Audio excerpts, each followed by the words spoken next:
hulle het nuwe beddens ingesit, nuwe kombuiskaste. Die kombuiskas het eintlik nog van die plasties oorgehad. Kan jy weet waar ons gaan. En ek het die matrasse met plasties afgehaal, hè. So net was hy gewees. En die badkamer is heeltemal oorgedoen. En 'n nuwe teëls ingesit. So, en ons is die aand het ons gaan eet in die eetsaal. En ons moes almal ons eie borde was. So ek het teruggegaan huisie toe met my bord. Ek het hom daar in die wasbak neergesit. My dogter Elmarijn was saam met my daar gewees. En sy sê toe nie, sy sê gou die skoolgoed was. Ek sê van nee man, ek sê dit was, want julle gaan 'n Stop the Landing speel. En ek het nog 'n paar dingetjies om te doen so. So sy loop uit, ek sit die prop in die wasbak in. En ek draai die warmkraan oop. En dan wag ek vir die wasbak om vol te word. En hy het net begin loop toe lei my foon, soos hy nou gelei het. En ek draai toe om en die foon was agter my op die yskas gewees. En ek draai om en ek haal die foon van die yskas af en ek met my rug na die wasbak en ek praat. En toe sit nou een van daai oproepe wat die predikant nie regtig wil hê nie, want dit is 'n tydsame oproep en dit is probleme en dit is uitdagings wat ons moet hanteer. En ek praat en ek praat en ek praat oor die foon. En nader toe stap ek uit die huisie uit. En ek stap om, en bo kan die huis is dan ons sportgronde, né? En ek stap met daai sportgronde af, heeltemal tot aan die ander punt, né? En ek gesels, en ek stap al die pad weer terug, tot by my huisie, en ek gesels nog steeds. En ek draai om, en ek stap al die pad weer terug. En dit het seker 3-4 keer gebeur, wat ek so gestap het, en toe ek by die 4de keer by die ander punt kom, toe lei af, en ek staan, ek is op pad terug na my huisie toe, en op pad terug, sien ek my suster is hier so. En ek gaan nog gaan groet. En ek stap gou by haar huisie in, en ek groet haar, en nou ja, broer en suster gesels nou eers lekker, en ons kuier, en sy half my broodjie daar uit, weet, en sy het altyd lekker kos, en sy sê, my nek is so seer, ne? True story wat ek jou vertel, he. My nek is so seer, ek sê man, sit hier so, dan masseer ek jou nek vir jou, en ek masseer haar nek vir haar, en jy het idee wat aan die ander kant gebeur, he. Ek masseer haar nek, en haar ek het gesê vir haar, ek sê maar lekker moeg, jy weet, kan ek so 'n bietjie op jou bed lê. En ek gaan lê op haar bed, sy kom lê langs my, en ek en sy gesels, en ek raak so half van die slaap, en word weer wakker, en die volgende oomblik gaan, ek het 'n radio gehad, gaan my radio af. Papa kom in, papa kom in. Ek sê ja, papa die skool goed gewas het. En toe sy dit sê, toe weet ek, die oordeelsdag het aangebreek oor my. En ek storm my daai huis uit en ek hardloop. En toe ek so na my huisie aan toe kom, het ek 'n trappies wat by die deur uitgaan. Toe loop die waterval so, en die stoom staan so, is alles warm water, né? En ek kom so by die deur, en die hele huis is onder water, né? En ek kom by die slof so deur die water, kom by die kombuiskaste uit, en ek trek die laaie uit, want alles is vol water, alles. En die laaie wil nie oopmaak nie, want die warm water het in die laaie gaan, is alles hierdie preswoordgoeders, en die laaie het so opgeswel, en ek kan nie na laaie, splinter nie die laaie, ek kry die laaie ook nie, en ek ruk hulle na uit, en ek gooi die water uit, en ek weet, ek kan doen wat ek wil, ek gaan niks kan red, in die hele kombuis nie. So, en ek sit daar hele aand, en ek droog op, en ek squeeze die handdoeke uit, en ek vee met besems die water uit, en die hele tyd sê ek, wat gaan ek vir oom Frank sê? Hoe gaan ek dit vir oom Frank verduidelik? Dit is die stupidste ding wat ek ooit kon gedoen het, jy weet, en dit is so dom, dat ek kan nie dink dat iemand dit ooit kan doen, jy weet, en nou moet ek vir gesê, ek het dit gedoen, jy weet, en die huisie is absoluut in chaos, ne?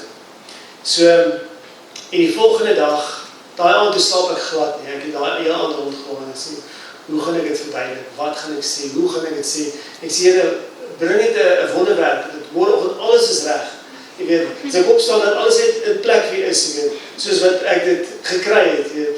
Maar ja, dit het nie gebeur nie, die oggend toe ek opstaan, daai laai sit nog steeds vas, en deure is geswel, ag, dit lyk aklig, en ek gaan stap toe, want julle weet mos die oggend is dit inspeksietyd, en dis personal worship tyd, en ek stap toe, en ek gaan staan tot by al die groepe daar, en daar is ook nie by daar gewerk, en ek kan nie sy naam onthou nie, maar hy is so al opsigter gewees van die hele plek, en ek staan langs hom, en ek sê vir hom, toe al die kinders weg, ek sê vir hom, iets verskrikliks het gisterand gebeur.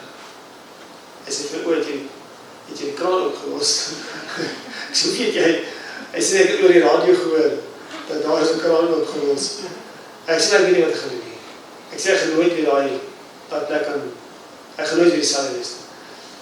Ek sê, al wat ons gaan doen is, ons gaan al die kaste moet uitdruk, ons gaan nuwe kaste moet insit. Ek sê, en ek is verantwoordelik daarvoor, so julle maar sê wat het gaan kos. En so 2 dae later, toe kom ek by, toe kom een Frank daar aan. Ek sê, Frank, ek sê nie, jy moet nie waarin, want ek het al gehoor. Ek sê, jy moet net sê wat het gaan kos.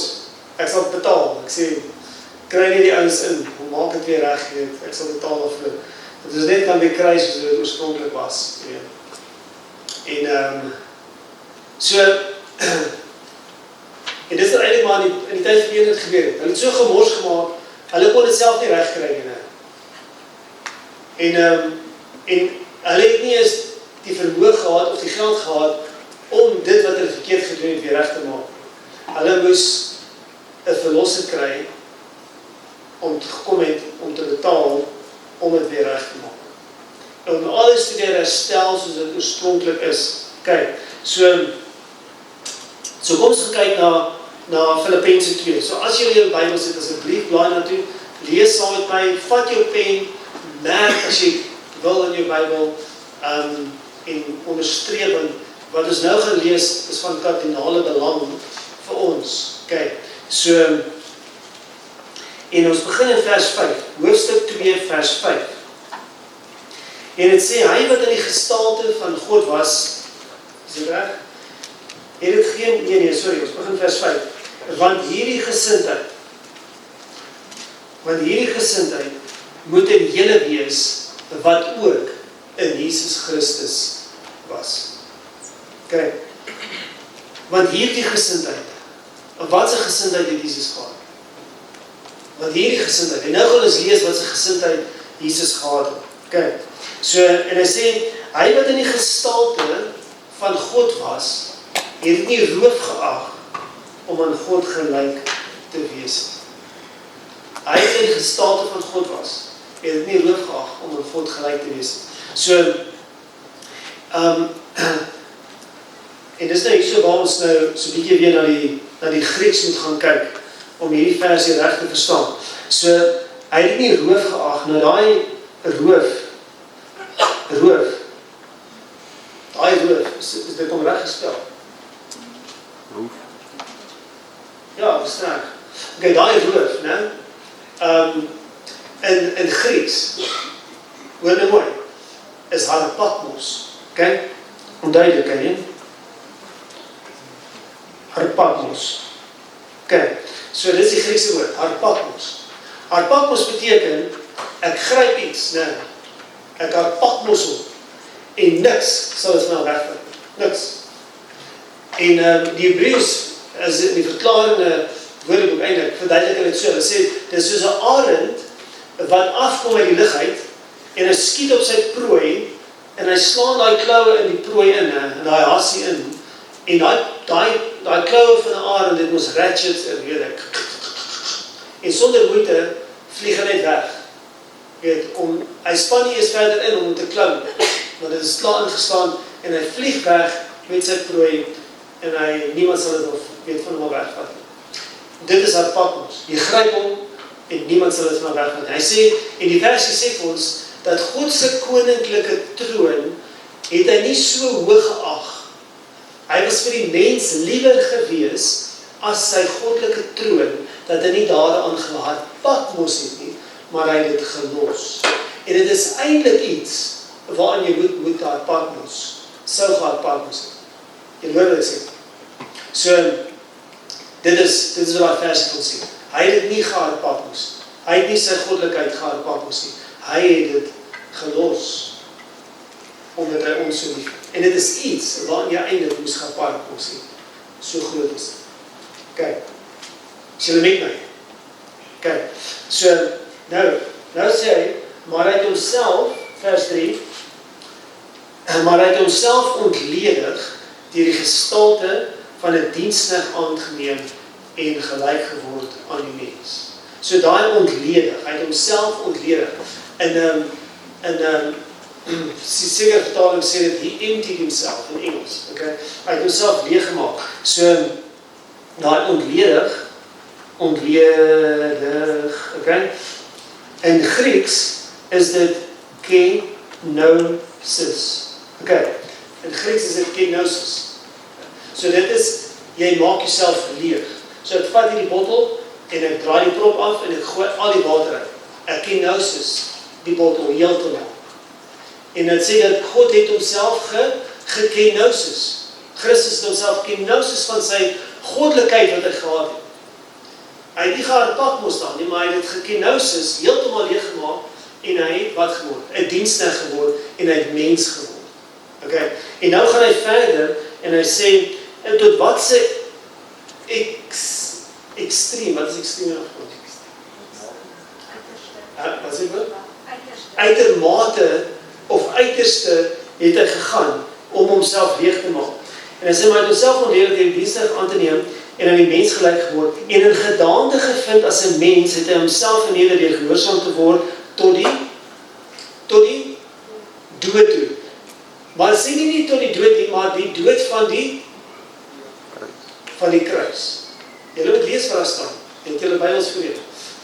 Die dood van die kruis, okay? So, hy het nie die dood gesmaak nie, maar hy het die wreedste dood, die verskriklikste dood, die vernederendste dood, het hy gesterf. So het hy homself leeggemaak van al sy goddelikheid. En hy het mens geword, en hy het die wreedste dood van die mens gesterf. Dit is awesome, om te weet dat ons so liefdevolle God het, dat hy tot daar uiterste toe sal gaan, om vir ons die prys te betaal.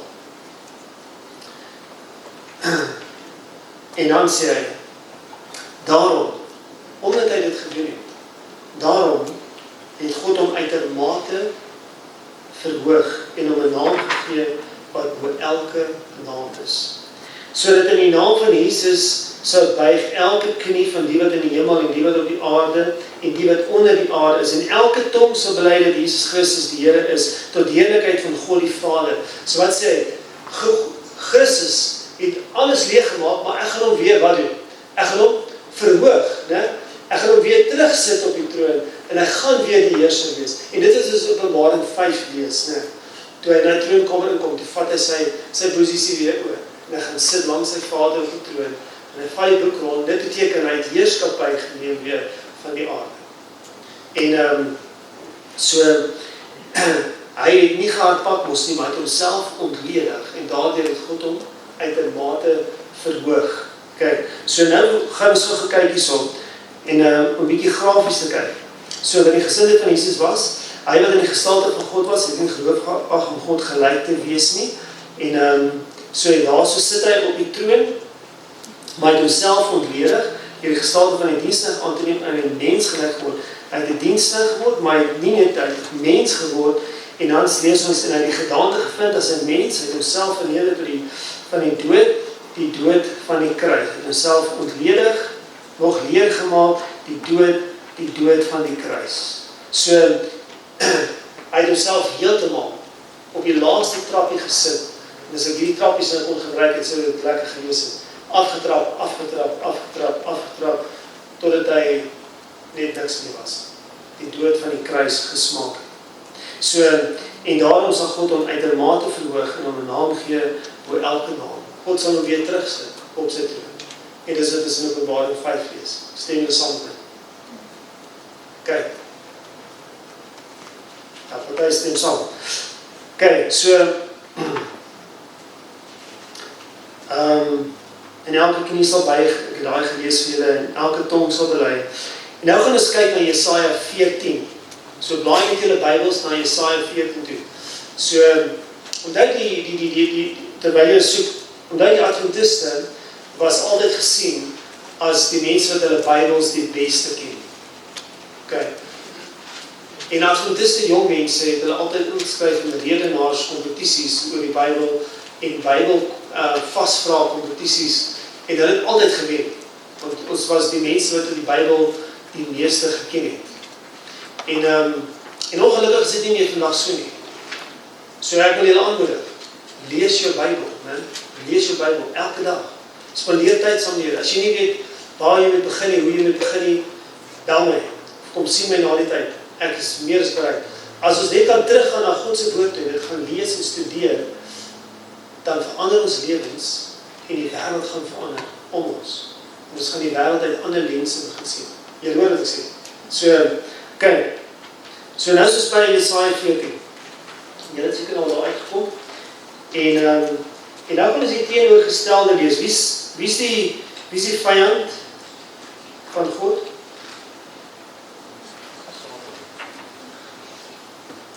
Wie? Satan. En dit is bang om te sê, né? Satan is die vyand. En kyk wat is sy gesindheid, wat hy het. Ek het ons nou gelees wat God se gesindheid was. Kyk wat is sy gesindheid, vers 12. Wie gaan ons vers 12 lees?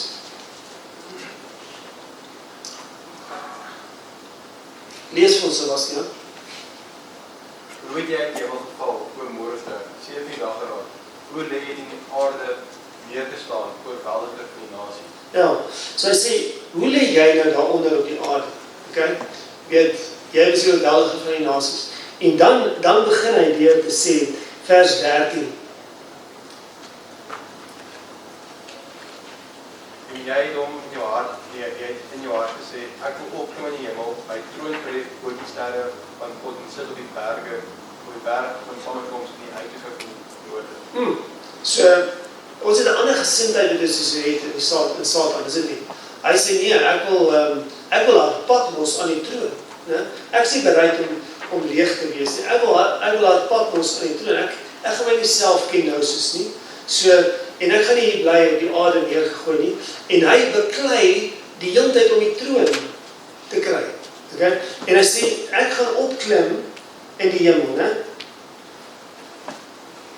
Ek wil opklim in die hemel en ek wil my troon verhef bo die sterre van God en sit op die berg van samekoms en in die uithoeke van die noorde en ek wil opklim bo die hoogtes van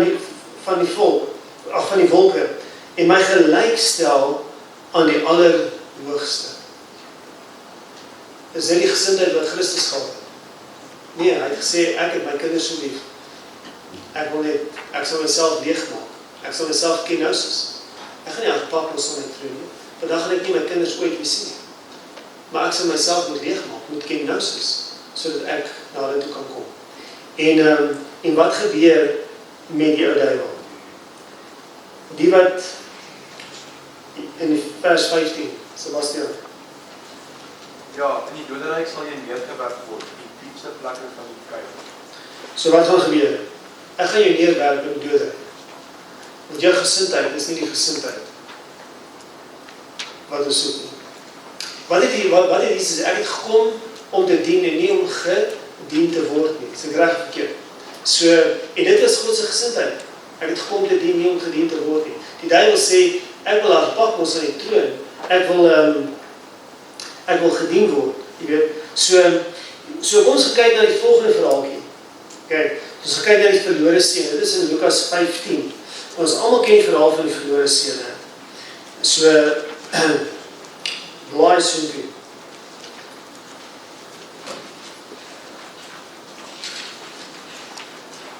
En die verlore seun het by sy pa gekom en hy het vir sy pa gesê, pa,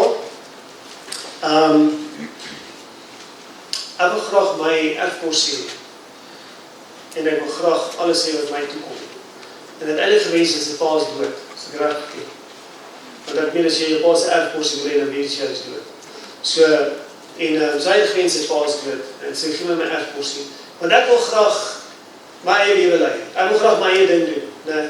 Ek wil 'n hard pad mos aan die wêreld, jy weet, ek is moeg om hier so te sit op die plaas, jy weet, en die hele tyd te doen wat my pa wil hê ek moet doen. So hy het homself heeltemal hoog geplaas en om bo op die troon gaan sit en gevat wat hy gedink het om toekom van sy pa. En toe beland hy daar en die trots het hom lank gevat om teruggegaan na sy pa toe, né? En hy wou nie teruggegaan het nie. En toe hy daar in die varkhok sit, toe besef hy, en hy hoor die roepstemmetjie van sy pa, weet. En onthou, daar waar sy pa huis was, die lekker kossies wat hy daar geëet het, en hy sê vir homself, ek gaan nou opstaan, en ek gaan na my vader gaan. Wat doen hy? Hy ken nou soos homself. Hy hou nie meer vas aan homself. Hy ken nou soos homself. Hy hou nie meer vas aan sy eie troontjie waarop hy gesit het. Hy sê, ek sal my vader gaan. En ek sê vir hom sê, Vader, ek het gesondig. Ek sal na my vader gaan. En Vader, ek het gesondig. Hy gaan belydenis doen vir wat hy verkeerd gedoen het. En ek is nie werd om u seun eens genoem te word nie. U kan my net maak soos een van u huurlinge. Hy ken nou soos homself heeltemal. En hy sê, ek sal niks word. Dis mooi, né? Wat hierdie jong man gedoen het. En dit is die gesindheid wat Christus gehad het. In homself. Hy het nie, en baie kere ons, in ons eie lewens, hou ons vas aan ons eie ek. En ons sit onsself op 'n troon. En ons is nie bereid om te ken nou soos van onsself. En dit is wat ons op die einde van die dag maak, dat ons nie geestelik kan groei in God. Want ons het 'n attitude van onsself. So, en dan sê dit vir ons, en hy het opgestaan, vers 20, en hy het na sy vader gegaan, en toe hy nog ver was, het sy vader hom gesien, en innig jammer vir hom gevoel, en gehardloop, en hom omhels, en hartlik gesoen, en die seun vir hom, en die seun sê vir hom, Vader, ek het gesondig, en hy begin presies wat hy gesê het, Vader, ek het gesondig teen u, en voor u, en ek is nie meer werd om die seun genoem te word nie, en dit is waar die pa hom toe nou gestop het, en gesê het, wow net al, jy het jouself geken nou soos, dat jy niks meer is nie. Vers 22, maar die vader sê vir sy diensknegte, bring die beste kleed en trek hom dit aan. En gee hom 'n ring, okay, vir sy hande en sy skoene vir sy voete en bring die vetgemaakte kalf. En wat gebeur? Die feit dat hy sy ring teruggekry het, sê vir hy die gesag van sy pa weer teruggekry op die plaas. Hy het weer die skoene teruggekry, hy staan weer in sy pa se skoene op hierdie plaas. Hy het weer die troon, maar die regte troon het hy teruggekry. Dis mooi, né? So, as ons nog gaan lees in die teendeel van sy broer. Sy broer, en ek het dit nou nie hier ingesit nie, maar sy broer was nie bereid gewees om die trappies af te vat om dit toe. Sy broer was te trots gewees. En kyk wat sê hy. En hy het kwaad geword en wou nie binne gaan nie. Sy vader gaan toe uit en smeek om dieselfde wat die pa met die ander seun gedoen het. Die vader het ook uitgegaan, die vader gaan uit, vers 29. Maar hy antwoord en sê vir sy pa, kyk, ek dien. En kyk hoe verkeerd gebruik hy die woord ek. Okay? As ons terug gaan na Jesaja, dan sê ons ook ek wil opgaan, ek wil in die hemel gaan, ek wil op die troon, ek wil, kyk wat die duiwel gesê het, en kyk so. Kyk, ek dien u so baie jare en ek het nooit u gebod betree nie. En vir my het u nooit 'n bokkie gegee, sodat ek saam met my vriende vrolik kon wees nie. Maar toe hierdie seun van u kom, wat u goed met hoede deurgebring het u vir hom die vetgemaakte kalf geslag. Toe sê hy vir hom, my kind, jy is altyd by my, en al wat myne is joune. Ons moet toch vrolik bly wees, want jou broer was dood, en kyk, hy lewende geword, en hy is verlore, en hy is gevind. Die verhaal stop net daar. En ons weet nie wat met die oudste broer gebeur nie. Maar waar hy stop, is die oudste broer eintlik die verlore seun. Nie die een wat teruggekom in huis toe. wat hy wil nooit teruggegaan het, is die pa se huis nie. En hy was so vol van homself, die ek. So, hy wou nie kenosis van homself nie. En toch sê Paulus vir ons moet dageliks sterf. Dageliks moet ons onsself kenosis aan die Here. Okay, nou kom ons by die belangrike gedeeltes uit. Okay, hier is ons met klaar nou. So nou gaan ons na Openbaring toe. En ons kyk, wat het Openbaring hiermee te doen? So kom ons kyk. Onthou ons het 'n lys gemaak, vroeër, en gesê, kyk hierso, dit is die, ek soek hom met gou soveel, dit is alles wat Adam en Eva verloor het. En so kom ons kyk na die herstelproses wat die Here vir ons gee in Openbaring. Ons is al klaar gewees het, so byt vas, hier gaan ons nou. As die groot mense al klaar. As dit nog nie klaar nie. Nee, so ons kan nog aangaan. Alright, ons kyk na elke gemeente eindig met 'n oorwinning. Gaan julle dit onthou? Elke gemeente eindig met 'n oorwinning. Kyk gou vir my na Hoofstuk 2 vers 7. Wie oor het, laat hom hoor wat die Gees in die gemeente sê. Aan hom wat oorwin, sal ek gee om te eet van die boom van die lewe. Aan hom wat oorwin. Okay? So kom ons kyk na die volgende gemeente van Smyrna en sê weer, wie oor het, laat hom hoor wat die Gees in die gemeente sê. Die wat oorwin. Okay? Die wat oorwin. Dan gaan kyk ons na vers 17 van die gemeente van Pergamus. Aan hom wat oorwin. Wie oor het, laat hom hoor wat die Gees in die gemeente. Aan hom wat oorwin. Kyk, so elke gemeente eindig met hom wat oorwin. Hom wat oorwin. En ek wil hier mooi kyk, die laaste ding wat God vir die mens gesê het, vir Adam en Eva gesê het, toe hulle gesondig het. Die laaste ding wat hulle gesê het, voordat hy die tuin van Eden is, ek moet julle uit die tuin van Eden laat uitgaan. Want anders gaan julle toegang hê tot die boom van die lewe. En kyk wat gebeur. Kyk wat gebeur in die eerste gemeente van die Efese, vers 7. Wie gaan dit vir ons lees? Ek weet seker almal se name geken hierso. Lees dit vir ons. Geel ook. Openbaring 2 vers. Yes. Die oor het, laat hom hoor wat die Gees van die gemeente sê. Aan hom wat oorwin, sal ek gee om te eet van die boom van die lewe, wat binne in die paradys bevind. So hy sê, ek gaan julle toelaat in die paradys, sodat jy kan eet van die boom van die lewe. Hier begin die herstelproses van ons as mens. Ek wil jy moet terugkom in die tuin van Eden. Okay? Sodat jy kan eet van die boom van die lewe. Kom ons kyk na Smyrna. Okay? Wie gaan vir ons vers 11 lees? 2 vers 11. Ek wil lees. Dankie. Wie oor het, laat hom hoor wat die Gees in die gemeente sê. Die wat oorwin sal die tweede dood geen skade. Wat het hulle verloor? Hulle het die tweede dood verloor, is dit nie? Omdat hulle gesondig het. So nou, omdat hulle nou van die boom van die lewe mag eet, nou gaan die tweede dood geen skade meer oor hulle hê. So hulle nou die ewige lewe teruggekry.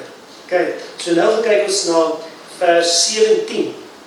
Okay, so dis daarso, waar is ons nou? Ek is by die verkeerde plek. Dis net gaan die regte plek kyk, so.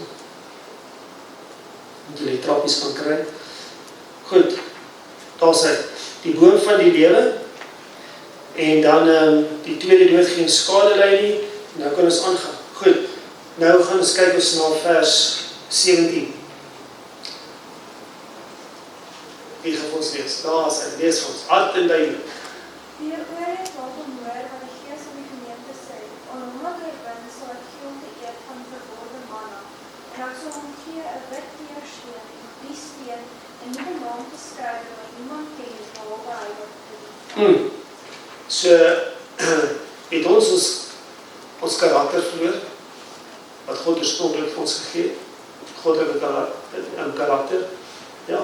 En naam in die Bybel beteken wat? Die karakter van God. En het ons dit verloor? Ja, dit is verloor. En hy sê, ek gaan nou vir julle teruggee. Nou dat jy van die boom mag eet, en gaan nie meer die ewige dood sterwe nie. Ek kan nie jou karakter vir jou terug, jou nuwe naam. En daar is die hele preek op sy eie, daai een versie. wat ons nie nou sal ingaan op nie, maar so, ek gaan vir jou 'n nuwe naam gee. Goed, dan gaan kyk ons na Thyatira. Dit is in vers 26. Wie gaan dit ons lees? Daar's dankie. Ja, omdat ek weet in my werk toe ek eintlik verloor, sal ek maak vir die nasies. Wat kry ons weer terug? Ons kry weer ons heerskappy terug. Hy sê so en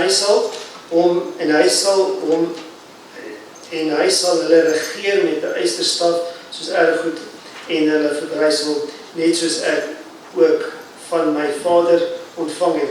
So wat kyk terug? Hy kry ons kry ons heerskappy weer terug. Okay? So kom ons kyk na hoofstuk 3 en ons kyk na vers 5.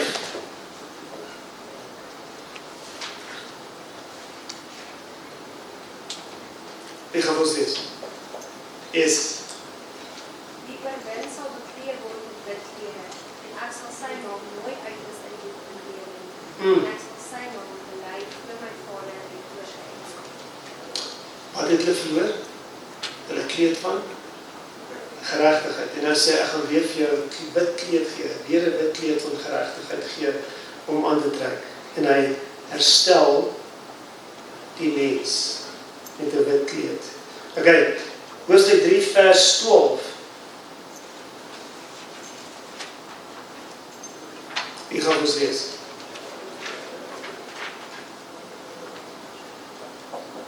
Elgie. Die oorwin, ek sal hom 'n jaar in die tempel van my God maak, en hy sal daar nooit meer uitgaan. En ek sal hom die naam van my God skryf, en die naam van die stad van my God, van die nuwe Jerusalem, wat uit die hemel gaan weer daar in my naam. Pragtig. Okay, nou gaan julle vra, maar wat beteken hierdie pilare? Okay, dit is ook aan julle lesing op sy eie wat die pilare beteken, maar in kortliks, die pilaar, ek gaan weer 'n pilaar maak. In die tempel was daar 2 pilare gewees as jy ingekom het. En daai pilare, die ene daarop gestaan in Jachin en die ander pilaar daarop gestaan Boas. En Jachin beteken God vestig en Boas beteken God gee krag. Okay? So God gaan hulle weer vestig en dan gaan met die goddelike krag gaan hulle weer kan staan wat hulle verloor het toe hulle gewankel het om te eet van die boom van goed en kwaad. So God gaan dit weer herstel vir hulle, dat hulle weer daai standvastigheid kan kry wat hulle verloor het. En dan die laaste ene, kyk ons daarna. En dit is Openbaring 3 en ons lees daar vers 21. Kyk wat gebeur nou. Wie wil die laaste vers lees? Dankie. Aan hom wat oorwin, sal ek gee om saam met my te sit op my troon, soos ek ook oorwin het, en saam met my Vader op die troon gaan sit het. So waar gaan ons sit? Ons gaan op die troon sit, saam met God. Sien julle die herstelproses in die 7 gemeentes? Boom, boom, boom, boom. Hoekom? Dis sodat ons nou, in die tyd wat ons nou lewe, onsself gekenosis het en onsself niks gemaak het voor God, en nie in onsself getrou het, en nie ons eie kragte enigiets wel gedoen het, of ongedoen het nie, maar ons het absoluut staat gemaak in die goddelike krag. En die Here sê, soos wat jy dit gedoen, gaan ek jou herstel, stappie vir stappie, so eendag, as ek gekom, en jy sal met my op die troon sit. Die laaste oorwinnings versie wat ons lees, is in Johannes 22,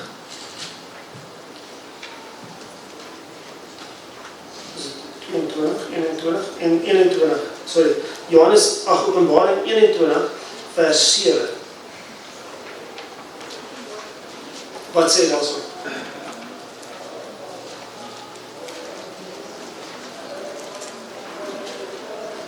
Hy wat oorwin, sal alles beerwe. Ek sal vir hom 'n God wees en hy sal vir my 'n seun. Hy bring die familiebande weer terug. Hy sê, julle is weer my kinders. Julle gaan nie net iemand wees op die troon sit, maar julle gaan my kind word, man. En ja, dit is net vir my so awesome om te sien hoe die Here die herstelproses in ons lewens doen. en hy sê, julle gaan weer myne wees, my kind wees, en ons gaan weer 'n familie saam wees. En so dis die herstelproses wat ons het. Nou ek het 'n Isuzu bakkie gehad, en my vrou het gery 'n dag, en toe sy by Robert kom 'n kar van agter getrok eintlik, en hy stamp haar van agteraf, en hy stoot haar binne die kar na vore, so na hele bakkie vrol voor en agterop, en hy is baie korter as wat ek oorspronklik gehad het. So, en ek vat die bakkie na die panelmeters toe, en ek sê vir my, ja, dan moet hom regmaak. En die versekering betaal toe nou alles uit, en maak die hele bakkie reg, en ek kry die dag die bakkie terug. En toe ek hom terugkry, gaan sit ek op die agterste flap. Nou, toe ek gaan sit, toe buig die hele flap so mekaar in. En ek gaan na die panelmeters, en ek sê vir hom, hey, hierdie flap is nie reg nie. Hy sê, nee, hy is die regte flap. Ek sê, nee, my vorige flap kon ek swaar goeders opgesit het, want hy is gemaak om gewig te kan dra. En hy dra my nie eens nie, weet. So, hy sê, nee, maar, kyk, die versekering, laat nie toe dat ons die regte flappe weer terugsit nie. Hulle sê ons moet pirate parts en so. Toe sê ek, nee, dit werk nie so nie. Ek sê, ek kan verstaan as jy pirate skroefie insit, maar nie, ek flap nie. En ek haal toe my versekeringspapiere uit. Ek sê, kyk hierso, daar so staan, die voertuig sal herstel word in die oorspronklike toestand. Ek sê, hierdie is nie die oorspronklike toestand. En ja, hulle het op die einde vir my ander flap moes opsit, wat sterk genoeg is, dat ek om kan staan en spring. So, en dit is wat die Here vir ons doen. Hy sê, ek wil julle graag herstel in die oorspronklike toestand, waarin ek julle oorspronklik geskaap het. Dis waarin ek julle graag wil herstel. So, en dit is sy doel. En alles wat hy doen, sê hy, ek wil julle herstel. En alles wat ons vandag moet doen, moet ons besef, ons is in 'n herstelproses. En die oomblik as ons iets gaan doen wat ons lewens gaan breek, dan breek ons die herstelproses van God in ons lewens af. Want hy wil graag ons nuut maak in die oorspronklike staat wat hy ons geskaap het. So, kan ek afsluit met 'n laaste storie vir julle. Kyk, so, daar was 'n seun gewees, en sê wat sy naam was, ek weet, enige met die naam van Jason, niemand nie. Okay, sy naam was Jason gewees, en so, 'n baie goeie seun. Hy was eintlik 'n pligsgetroude kind, en hy was gesien in die dorp as een van die seuns wat bo die normale kind uitgestyg het, met sy, nie net met sy intellektualiteit, maar met sy integriteit, en met sy beginsels waarvolgens hy lewe. En so, en hy het nooit saam met die oukies uitgegaan en gaan parties hou en al die goeds, want hy sê, dit pas nie in my beginsels nie. En dit breek my karakter af, as ek daai goeders moet bybring. So hy het getrou gebly aan sy besluite wat hy geneem het in sy lewe, om integriteit te hê. So wat hy gedoen het is, en as hulle ooit vir hom gevra het, en hy het gesê nee, en eendag, toe kom daar sy vriende na hom toe en sê, hey, net vanaand man, kom saam met ons, en sê, nou, stem my beginsels. Nee man, ons sal niks doen nie, jy hoef niks te doen nie, ons wil net die jy moet daar wees. Hy sê, ons sal vir jou kouk gee, en jy weet jy worsie braai as jy wil, jy hoef niks te doen met ons wil net hê, jy moet saam met ons die samesyn geniet, jy weet. En na lang ruk van, aanhou karring, toe sê, okay, ek sal saam met jy gaan, maar onthou nie, ek gaan niks doen. Ek gaan net daar een kant wees. Dit is reg. En hy het toe vir hom sy glasie kouk gegee, toe hy daar was, maar hy het seker gemaak, hy is gedokter, en hy het sy tweede glasie kouk gekry, en dan het hy sy derde sommer ene gehaal, wat nie meer kouk was nie, en hy begin om buite sy normale denke te gaan, en hy het heeltemal dronk geword, dat hy buite homself gegaan het, en hy het daar gestaan, en hy het sy geweer uitgehaal, sy revolver, en hy het begin skiet, en allemaal het gekoets, maar ongelukkig het hy een van sy vriende doodgeskiet.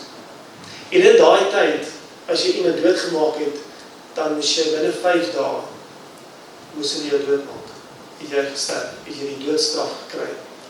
En hulle het hom daar in 'n sel gegooi, en daar in die sel het hy ligter geword en het homself begin dink, wat het ek gedoen? En hy het so kwaad geword vir homself, hy het kwaad geword vir sy vriende, hy het kwaad geword vir die samelewing, hy het kwaad geword vir alles, hy het kwaad geword vir God, want dit sê, hoe kan dit wees dat ek hierdie dom fout gemaak het, jy weet?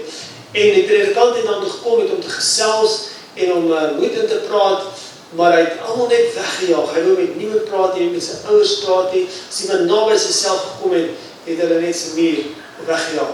En gesê, ek wil met niemand praat. Buitekant in die gemeenskap was dit 'n ander situasie, want almal het vir Jason geken. Almal het geweet wat sy ouetjie dit is en wat sy goeie ouetjie dit is. En hulle het begin om planne te beraam. Hoe gaan hulle vir Jason eintlik nou uit die tronk uit kry? En hulle het 'n petisie opgetrek en gesê dat Jason, ons ken vir Jason, en hierdie is nie die Jason is nie. Jason sou nooit so iets gedoen het nie, maar dit is sy vriende wat hom daarin gevat het. En hulle het hierdie petisie geteken, hulle het aan gouverneur toegestuur, die gouverneur het die brief gekry, en hy was aangeraak gewees oor wat hy gelees het. En hy het gesê, ek dink ek gaan Jason vrylaat. En hy skryf 'n brief van vrylating vir Jason. En hy vang hom op, hy sit hom in die koevert, en net toe hy vir sy sekretaresse wil gee om te gaan aflewer, sê hy nee, wag. Ek wil graag self hierdie seun ontmoet. As die hele gemeenskap so kan opstaan vir iemand, dan moet daar iets wees in hierdie kind. En ek wil hom graag ontmoet. En hy stap toe af na die tronk toe, kom daar in, en soos wat hy aanstap na die sel toe van Jason, sien Jason hierdie man aankom na hom toe, en hy begin die man wegdraag. Hy sê, loop, ek soek jou nie. En hy sê, Jason, gee my net 5 minute. Ek wil net 5 minute met jou praat. En Jason wou nie, hy het geweier. En weer het die gouverneur sê, Jason, asseblief, ek smeek jou, gee my net 5 minute. Want Jason was al koppig gewees, en hy het geweier. En weer het die gouverneur gesê, gee my net 5 minute, Jason, net 5 minute.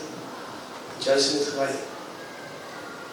Moedeloos draai die gouverneur om, en hy stap verby die wagstaan, sy hang. Die wag stap na Jason toe, en sê vir Jason, jy is die grootste voel wat ek ooit in my lewe tegengekom het. En hy sê, hoekom? Hy sê, weet jy wie was daar gewees? Dit is die gouverneur. Hy sê, weet jy die gouverneur in sy sak gehad? Hy het jou vrylatingsbrief gehad. Jy kon saam met hom hier uitgestap het, en jy kon die son gesien het vandag. Jy kon vry gewees het. Hy sê, omdat jy so hardkoppig was, het jy dit verloor. Het jy jou hele lewe weggegooi. En die dag toe Jason op die galg staan, tou word op sy nek gesit, dat vir my kans gegee om die laaste woorde te spreek. So Jason, wat wil jy sê? En sê, ek wil net vandag vir julle sê, ek staan nie op hierdie galg vandag, omdat ek iemand doodgemaak het. Ek staan op hierdie galg vandag, want ek was daar koppig om te luister. Ons gaan nie eendag die ewige lewe verloor, oor het ons sonde gedoen het. Ons gaan die ewige lewe verloor, omdat ons nie God sy vergifnis vir my sondes aanvaar het, en toegelaat het, dat hy die herstelproses in my lewe gaan voortsit. Dis hoekom ons die ewige lewe sal verloor. Sonde is klaar voor betaal, is klaar weggevat. Maar as ek dit nie gaan aanvaar nie, dan verloor ek dit. So mag die Here elkeen van ons hier so lei, en God toelaat, dat hy die herstelproses in ons lewens voortsit. Laat ons sy bloed op ons, wat hy vir ons gestort het, mag ons dit aanvaar. Deur die bloed van die lam, deur die woord van ons getuienis, en deur ons lewens nie lief te hê tot die dood. Mag ons onsself elke dag kenosis en haar Patmos aan die Here. Sodat ons die Makarios kan ervaar van God. Want dan gaan hy ons gaan apostel om die werk te gaan doen. Amen. Amen.